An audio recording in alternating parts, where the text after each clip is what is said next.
Magandang umaga po sa inyong lahat.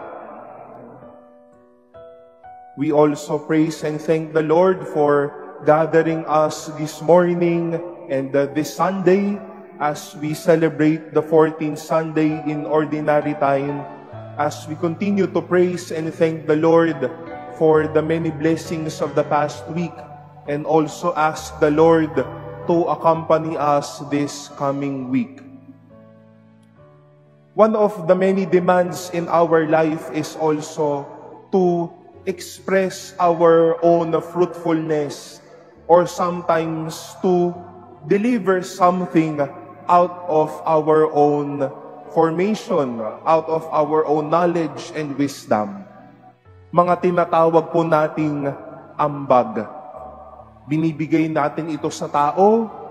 In one way or another, I concretely give and express my contribution to you as I render my priestly ministry, as I preach, as I say the Mass with you, go with you in this life. Sa mga estudyante, when people would ask you to prepare a certain lesson, for those who work, something that you work on as a project, and many more in this life. This life would demand us to have works expressed. At katambal o kakambal ng katotohanan iyon ay yung katotohanan na ang mga tao would either affirm or negate you. People would like you, people would dislike you. People would express their applause to you, but sometimes people will say, you go away. We don't like you. People would say to you, congratulations, job well done. But sometimes people will say to you, you've done less. We don't like it. Kulang pa. At dala po natin ang isang napakagaan at we get to be inspired when we are surrounded with people who would appreciate us, who would accept us, who would always give their commendation or so to say their support. Sino ba naman po dito ang hindi gaganahang magtrabaho, gaganahang gumawa ng isang responsibilidad kapag ka sinasabihan ka, alam mo, napakagaling mo. Pero sino ba naman ang gaganahan dito sa ginawang oras na lahat ng Diyos, sa lahat ng panahon na ibinigay ng Diyos? Wala na tayong narinig kundi, sino ka ba? Wala namang kabuluhan niyang ginagawa mo. Napakabata mong tao, wala ka pang pinapakitang pinagdaanan mo sa buhay na ito. And my dear brothers and sisters, this Sunday's reading and liturgy would inspire us to be faithful and embrace daily mission, our own responsibility concretely in our families and in our community, realizing that we all have these two realities present. People who would love us, but people also who would hate us. People who would like us, but also people who would despise us. People who would accept us, and people who would reject us.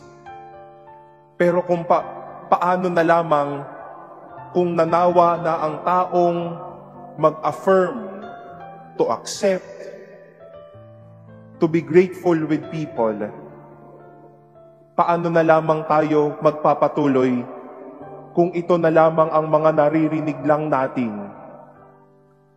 And the characters of our readings this Sunday would give us that inspiration.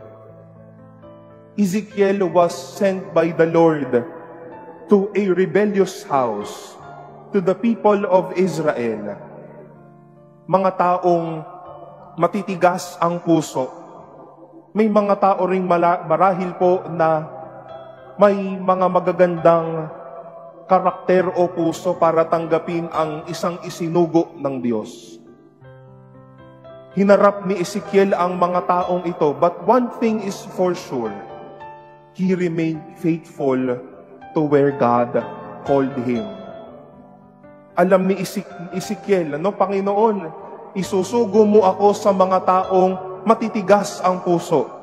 You will be sending me to people who would not also hear your words. People who maybe at the time of my arrival reject me or shoo me away.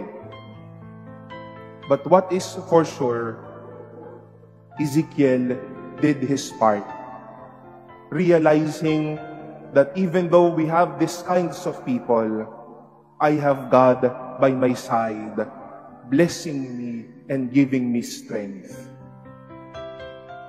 Kung gano'n na lamang po ang usapan, napakatindi rin ng pinagdaanan ni Jesus. Ang mga taong tumiwalag sa Kanya ay hindi mga taong sumusunod sa Kanya, kundi mga tao mula sa Kanyang kinaroonan, mga kababayan niya. People who rejected Him were not people from those who knew of Him or who heard Him from other places, but from His own native place. And Jesus knew it very well, that as I do my mission, people would love me and people will take me away. People will accept me, but also people would try to put me away from their life. But what is one sure thing? Jesus did His part. Ginawa pa din niya ang dapat, kahit na may bumato sa Kanya ng masama, kahit na may tumaligsa sa Kanya, kahit na may tumalikod sa Kanya, ginawa niya ang dapat dahil kasama niya ang Diyos sa buhay na ito. And my dear brothers and sisters, let this be a beautiful reminder on our end. It is like us, St. Paul, in our second reading, na kapag tayo po ay inuulan ng kaliwat kanang bashing, kaliwat kanan na pagtataboy, ng kaliwat kanang pagsasantabi ng mga taong mahal pa natin o kilala natin, it is also us, God, permitting us not to be too elated so that one thing can surface, and that is the power of God in our lives. To God telling us, my grace is sufficient for you. For power is made perfect in weaknesses. Isa po sa mga hindi ko makakalimutang mga salita ng mga pari nung kami po ay nasa paghuhubog pa. Magiging pari ka pa rin ba kapag katapos na ang mga panahon na ang mga tao ang magsasabi sa iyong, ang galing mo, Father? Nung na-ordain po kami dito, December 3 of 2022, it's a totally whole day of being in cloud 9, hearing, maybe reading from people's affirmations, from people's applause. But one thing was faced to us. It will all die down. And we will face people telling us, we don't like you. Wala po kayong kwenta. Sawa na po kami sa iyo. And maybe you have faced such people. You are facing people encouraging you, loving you, accepting you. People expressing their applause to you. But sometimes those would silence down, and what's one thing that we continue to hear are bashing, are rejections. Mga kapatid, sa buhay po natin, sa pagsunod po natin kay Jesus, may mga gugusto, may aayaw. Pero ano ang pinakamahalaga at pinakaimportante? Niyayakap at ginagawa nating tapat ang kalooban ng Diyos sa buhay natin. Kahit na may sumisigaw sa atin, kahit na may ayaw nitong tumanggap, kahit na tayo ay isinasantabi, at kahit pa na tayo ay kalimutan at pagsabihan ng masama. Saint Paul was so faithful in that calling as well. In times of his persecutions, baliwala ang may mga gugusto, baliwala ang may aayaw. Ang importante, ginawa nating tapat ang kalooban ng Diyos. May panahon na may papalakpak po sa atin, may panahon na may aayaw sa atin. May panahon na may magmamahal sa atin. May panahon na nakakalimutan din tayo. May panahon na tayo ay tatalikuran ng tao. May panahon na tatanggapin tayo ng tao. It is part of our Christian life. And hopefully, we maybe not be swayed only doing great things when people would appreciate us. But in the midst of those despising us, let us remember, baunin po natin at puhunan natin bilang isang Kristiyano ang kalakasan ng loob sa pagharap ng mga bagay na ito.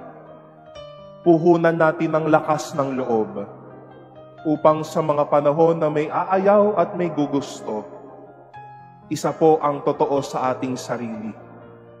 Ginawa ko ang kalooban ng Diyos. Naging masaya ang Diyos sa ginawa ko. Pinagpatuloy kong malakas at tapat ang mga pinapagawa ng Diyos sa buhay ko, maliit man o malaki.